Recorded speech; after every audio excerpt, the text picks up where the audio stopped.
well, I've actually bought it sliced, but you can, get a whole loaf and slice it yourself. If you don't have this, you can use any firm bread.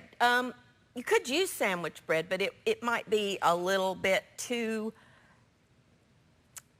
light in texture and it might dissolve. I would use like a loaf of French bread or Italian bread or something like that. They're only $1, so it's not expensive at all.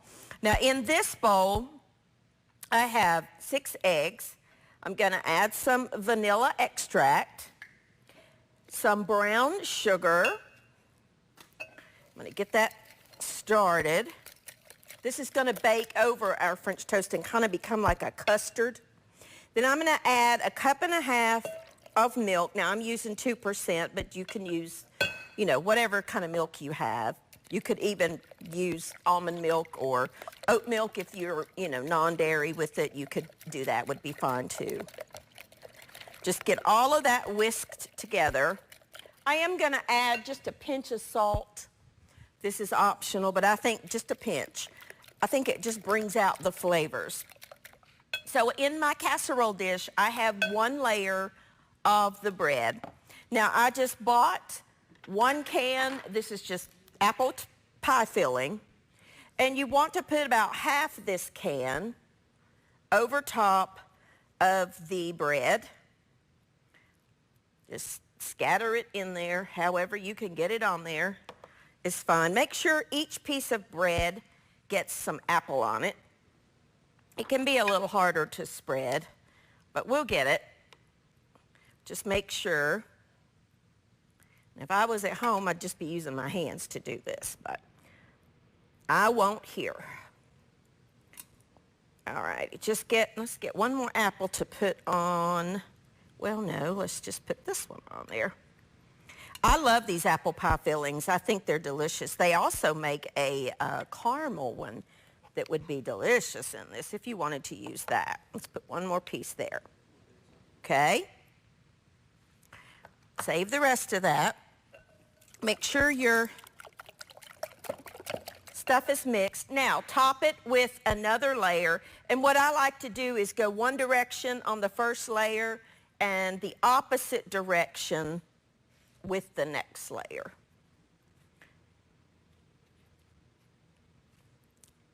At the end, when you're serving, this does make it a little bit easier to serve. All right. Let's put the rest of our pie filling over our apples. Over our bread.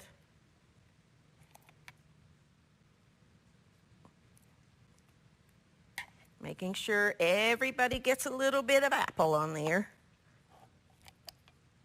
You could substitute blueberry pie filling if you wanted. That's good too. Just whatever kind you like will work. Come on, you come out of there. You want to have your oven preheated to 350 degrees. If you wanted to make this ahead and let it sit overnight in the fridge, you totally could. Let's put 1 of those apples over here so that everybody's got a little bit of apple on there. Okay. Now, make sure your mixture is well mixed.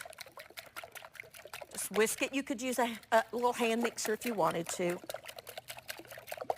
And then what you're going to do is pour this evenly over top of your apples. Now, you could totally add some cinnamon to this if you wanted.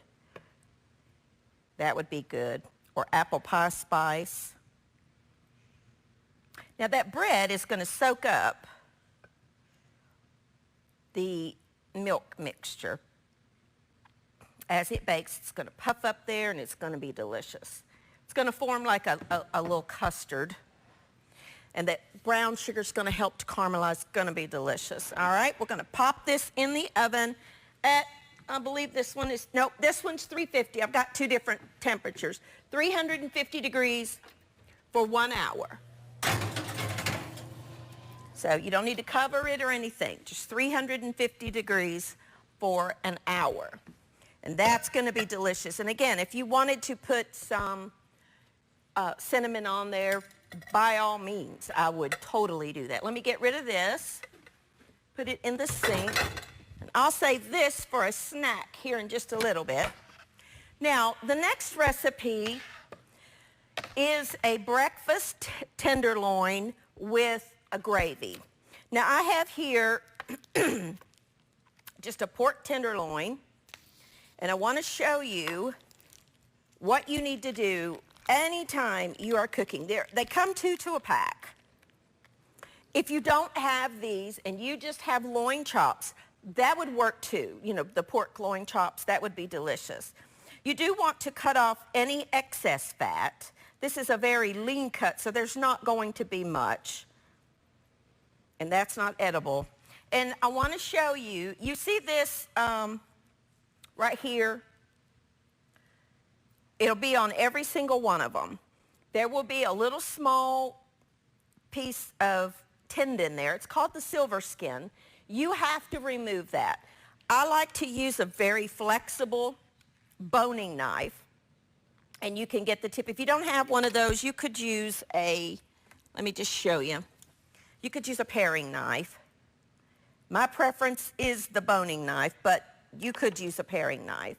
You want to trim off all of that silver skin because that will not break down.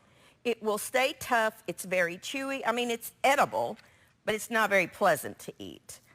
And just any, pockets of fat that you see, you won't find a whole lot on tenderloin. It's the leanest cut in pork that there is. Okay, we're going to get some of that off of there. This is a great knife to have in your kitchen. It's just a staple knife for me. I have two sizes. I have a little one at home and a bigger one like this at home. Either one will work. But I do think if you're going to be doing any kind of cooking, this is an essential knife to have in your kitchen. Okay, we got to get that silver skin off there. That is not pleasant to chew on. Okay. We're going to cut this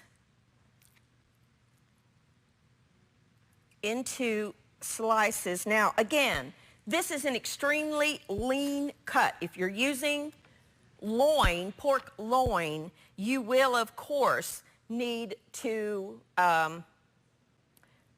make or cook it a little bit longer and cut the pieces maybe a little smaller. So what I'm going to do, there's a couple of ways you could do this. You could cut it in half and then cut each piece in half and then flatten it with a mallet, or you could cut just some medallions like this.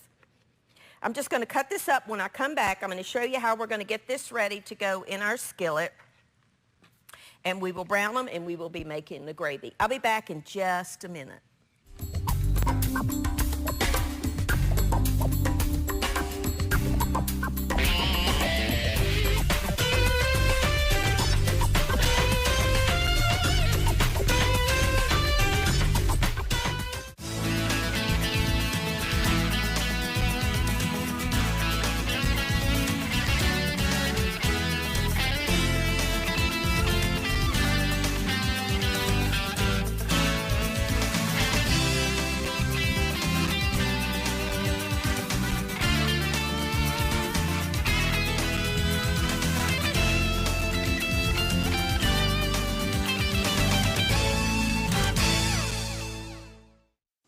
Alrighty, now in a skillet on the stove, I have, excuse me, I'm melting just some shortening. If you don't have shortening, and by that I mean Crisco shortening, solid shortening. If you don't have that, you could use canola oil or vegetable oil. It would be fine. You don't have to have that.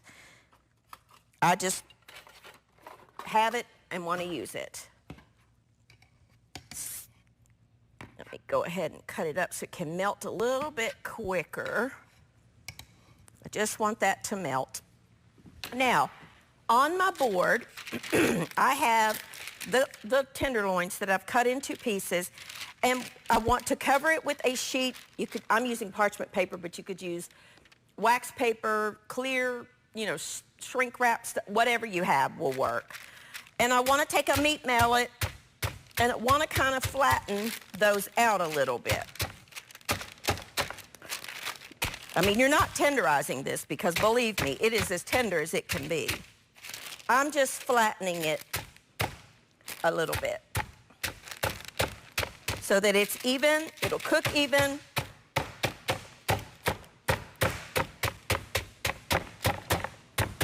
Take your frustrations out on it. You see how that just sort of flattened it out and made it a little more the same size. That means it'll cook more evenly. Now, we do want to salt and pepper both sides, or just, I do one side, and then when I put the meat in the skillet, I'll do the other side. I'll put the seasoned side down. Pepper in my book is not optional. In your book it might be, but for me it's not. And I like the freshly ground. This is not pre-ground that you buy at the store. These are whole peppercorns that I grind in a spice grinder. I just don't like the pre-ground stuff. I think it has no flavor whatsoever. While we're waiting on that, we're going to mix some flour, just all-purpose flour, and I am going to mix a little bit of salt and pepper with that. Not much, just a little bit. And we're going to take our slices. Let's just get our station moved over here to our skillet. I'm just going to whisk this all together.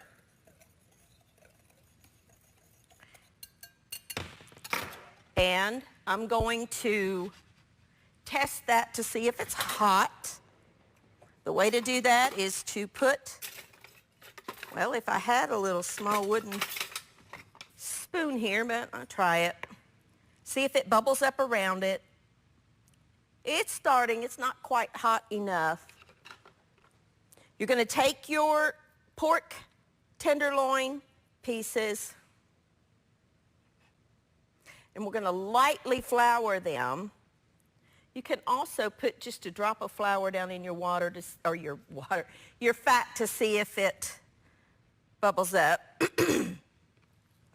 I'm going to just lightly, you don't want a whole lot, just a little bit. We're lightly coating each one of these. And if you let it set just a minute with that flour on there, the flour will form a better crust. That's true for anything that you're frying.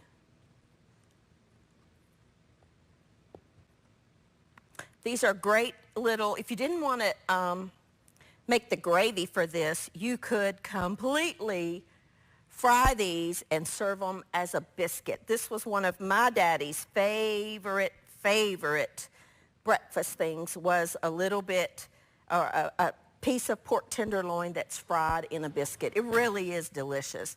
I mean, you think about it, you have ham biscuits for breakfast. It's really good. Now, let me get some tongs. And I'm going to lightly keep that flour. I'm going to put these in. I'm not cooking them through. All I want to do is brown them. Don't overcrowd your skillet. We're going to brown on both sides. And then once they're brown, we're going to transfer them into our baking dish, which is just a glass baking dish that I have. Couldn't be simpler. He needs a little bit more. And then we're going to make a gravy to go over top, and then we're going to pop it in a 400-degree oven. So we're just browning these is all we're doing. We're not going to do anything else. Browning them on both sides and then putting them in our skillet. I'm going to take a quick break. I'm just going to brown these up and put them in the skillet and not do anything else. And when I come back, we'll make the gravy, get that in the oven, and then we're going to make a delicious homemade buttery waffle. I'll be back in just a minute.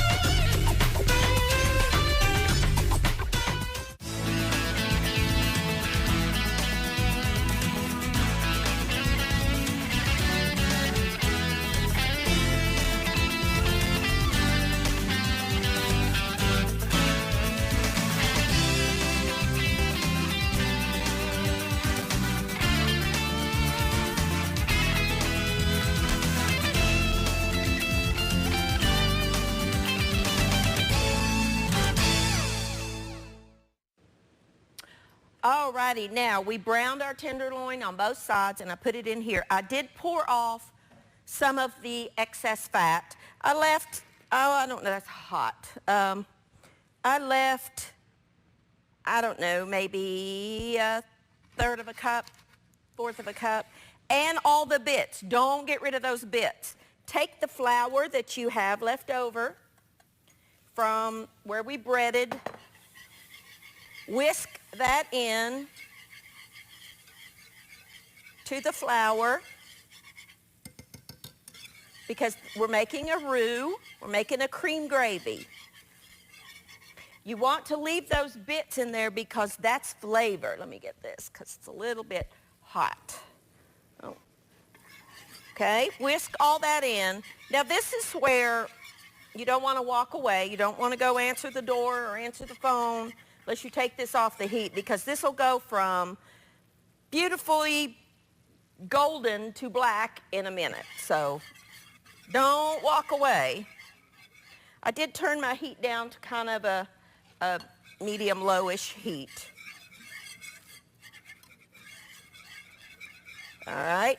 I like to kind of let my roux get a little bit browned. You can take it as far as you want. All right. Now, in this cup, I have a cup and a half of milk and a cup and a half of water, and I'm going to slowly put in a little bit, start whisking, put in a little bit more, whisk. If you dump it all in there all at once, you're going to have a lumpy mess that you are going to have a difficult time getting unlumped. So I do it a little bit at a time, whisking completely in between. And once we get most of the lumps out, you do need a whisk. Then I go ahead and put the rest of my milk in there and whisk it all together. Let that come up to a little bit of a simmer and it'll thicken up in about 30 seconds maybe once it gets hot. I mean, it really doesn't take it long at all. I like to just keep whisking. If you want your cream gravy to be a little browner, let your roux get a little browner. It's completely up to you. Just make sure that you don't walk away from it because it will burn. I've burned more than one thinking, oh, I can run in here and grab this before I finish and I'll come back and it'll be burned. So let that come up to a little bit of a simmer and it'll be nice and golden. And then what we're going to do is pour that over this, pop it in the oven. Now, because I'm using pork tenderloin, it's going to cook a lot quicker. So I'm going to bake it for maybe 30 minutes. But if you are using pork loin, not the tenderloin, but the center cut pork loin chops, which you totally can do, they probably needs to bake for 45 minutes to an hour to get tender. We're going to let this turn up my heat just a dot, let it thicken up. And that's how you make breakfast pork tenderloin with cream gravy, and we're going to serve it over biscuits. So you're getting biscuits and gravy in the best possible combination. All right, it's starting to thicken up. I'm just going to pour it over here and pop it in the oven.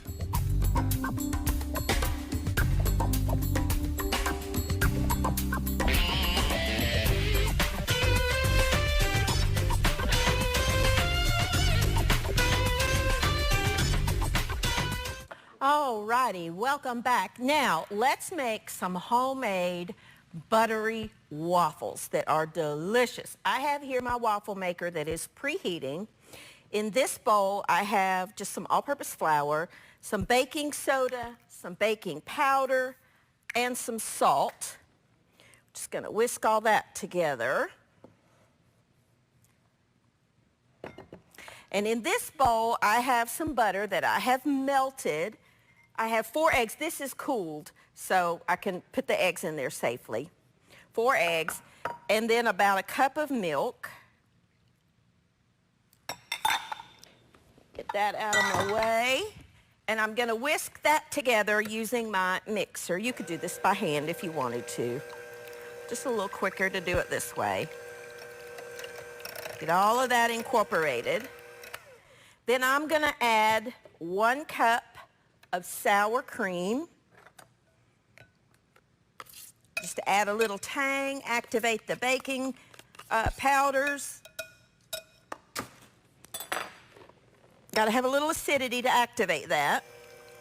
Get that mixed up.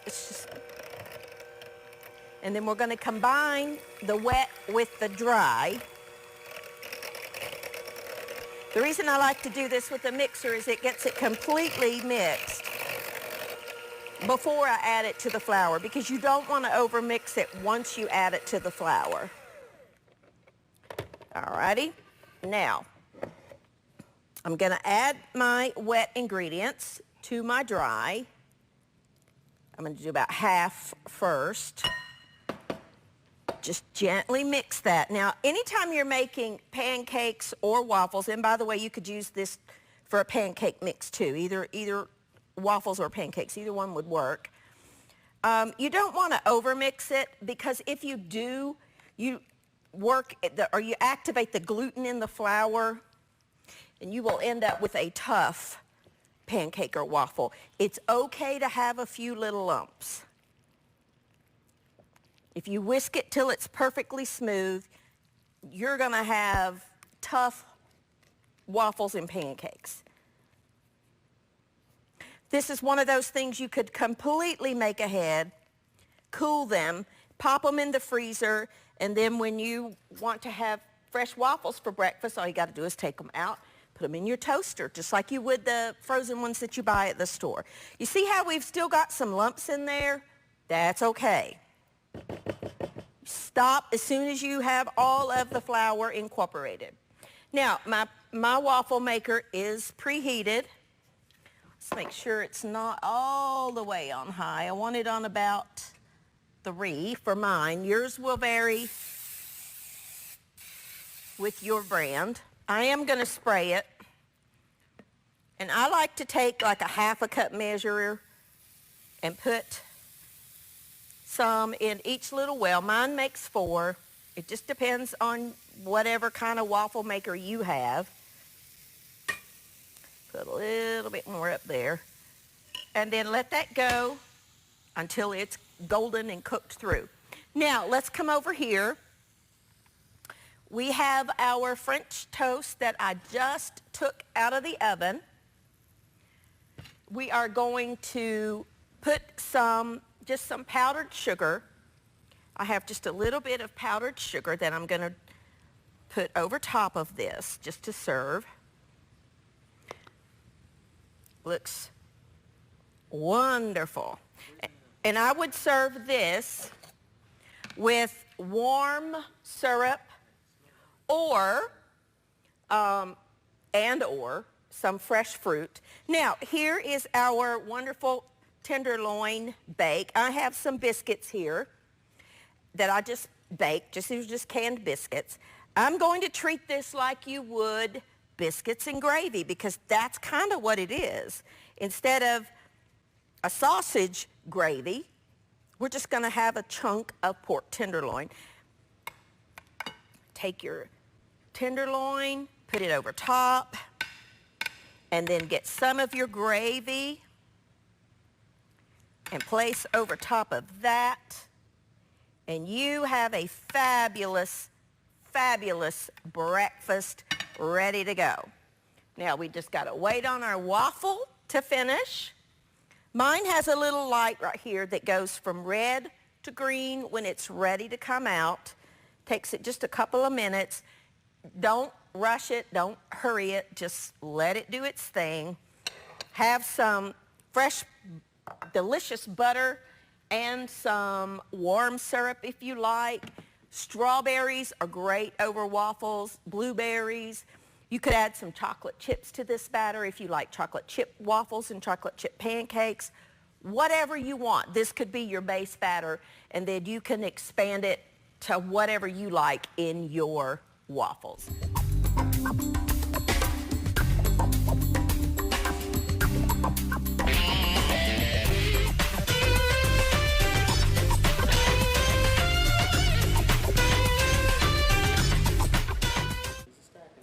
Alrighty, now we're just taking our waffles out of the waffle maker. I'm putting a little bit of butter on each one, or maybe a whole lot of butter. I like mine topped with a little bit of warmed up syrup. And there you go. I would serve, well, if you're serving the biscuits and the tenderloin, you don't need any other meat. But if I was just making the waffles, I would totally have that with some bacon. But there you go. You can even top that with a little bit of your powdered sugar if you want. Some people like powdered sugar over their waffles. It's totally up to you. So here is our finished dish. Here's our apple French toast bake. Then we've got our pork tenderloin steaks with the biscuits and cream gravy, and our homemade buttery waffles. They are delicious. Thank you for joining with me. Let me know what you think, and I'll see you next time on Everyday Manna.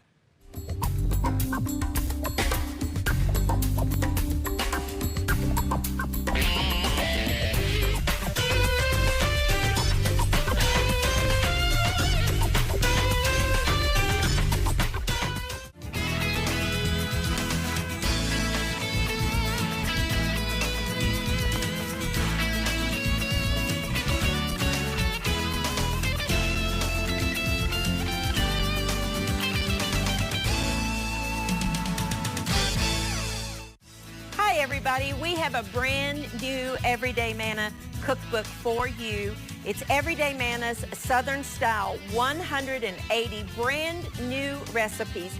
All the things that you would find if you are fortunate enough to eat or live in the South.